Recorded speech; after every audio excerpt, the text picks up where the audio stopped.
सलाम दोस्तों, उम्मीद करता हूँ आप खैरियत से होंगे। तो दोस्तों, आज हम जिस मसले पर बात करने जा रहे हैं ये आवाम का और हमारे मुल्क का सबसे बड़ा मसला है इस ज़माने में कि जबकि दुनिया भर में लॉकडाउन चल रहा है, लोगों के घर उनको कैदखाना लगने लगे हैं कि पूरा वक्त एक ही जगह कैद होकर बैठ जाओ। वायरस की वजह से लोगों की मुश्किलें कम होने का नाम नहीं ले रही हैं कि ऊपर से ये बिजली का बहरान। दोस्तों, इस शिद्दत के दौर में आज भी कई जगहें ऐसी हैं कि जहां दिन भर लाइट नहीं आती, कि इलेक्ट्रिक के नंबर से मैसेज कर दिया जाता है कि 5 से 6 बजे तक या फिर 8 से 9 बजे तक या फिर 12 से 1 बजे तक लाइट नहीं होगी। अगर हालात देखे जाएं तो दुकानें भी कम वक्त के लिए खुल रही हैं और उसमें भी बिजली का इस्तेमाल कम हो रहा है। इस हिसाब से बिजली बचनी चाहिए है और बिजली के रेट कम होने चाहिए हैं, लेकिन नहीं, लोड शेडिंग भी बढ़ रही है और साथ साथ बिजली पर पैसे भी बढ़ रहे हैं।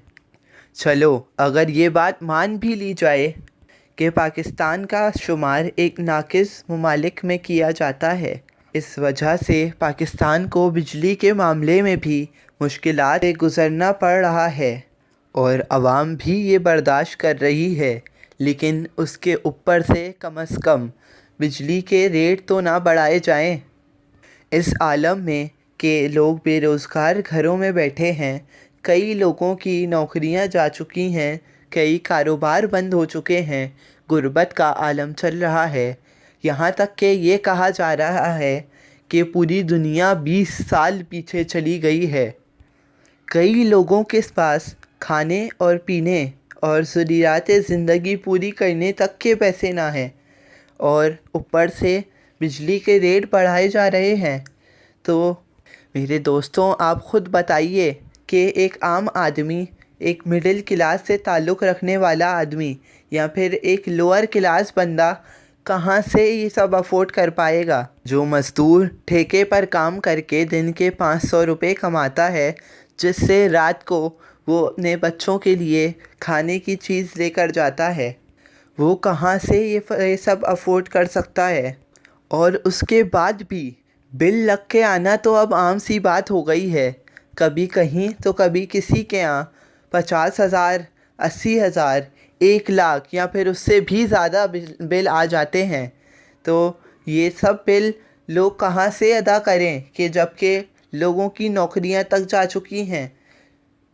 चलो, अगर मान भी लिया गया कि आवाम बिजली चोरी करती हो, तो 20% लोग मुश्किल से अगर कह लें कि चोरी करते हों बिजली, तो बाकी के 80% जो उसी मोहल्ले में रह रहे हैं, उनका क्या कसूर है कि वो बाकायदगी से बिल भी भर रहे हैं, उसके बाद उनके बिल लग कर आ रहे हैं और ऊपर से घरों में लाइटें भी नहीं आ रही।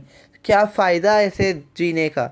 इससे बेहतर तो बंदा बिजली ना कटवा दे, अंधेरों में रहेगा, लेकिन कम से कम उसकी जेब में कुछ पैसे तो होंगे कि वो अपने बच्चों का पेट भर सके।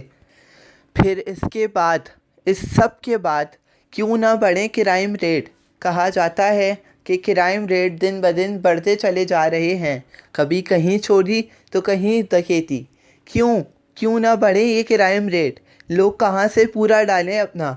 मैं ज़िम्मेदारान से बस इतनी गुजारिश करना चाहूँगा कि वो ये सारी चीज़ें करने से पहले अपने आप को उस गरीब की जगह पर रख के सोचा करें और फिर अपना हाल भी उसकी तरह सोच के देखा करें कि वो कैसे जी पाएंगे। फिर लोग भी क्या करें कि अगर बाहर निकलें तो वायरस का डर पुलिस ना छोड़े, और अगर घर में रहें तो फिर गर्मी ना छोड़े। फ़ायदा है फिर ऐसी ज़िंदगी का? तो फिर इससे बेहतर क्या मौत नहीं? ज़िंदगी से बेहतर मौत है। 2 गज ज़मीं होती है पर हक़ तो अपना होता है। दोस्तों, मेरे और आपके जैसे लोगों को اپنے حق کے لیے آواز تو اٹھانی ہی پڑے گی، ورنہ یہ لوگ تو ہم سے جینے کا حق بھی چھین لیں۔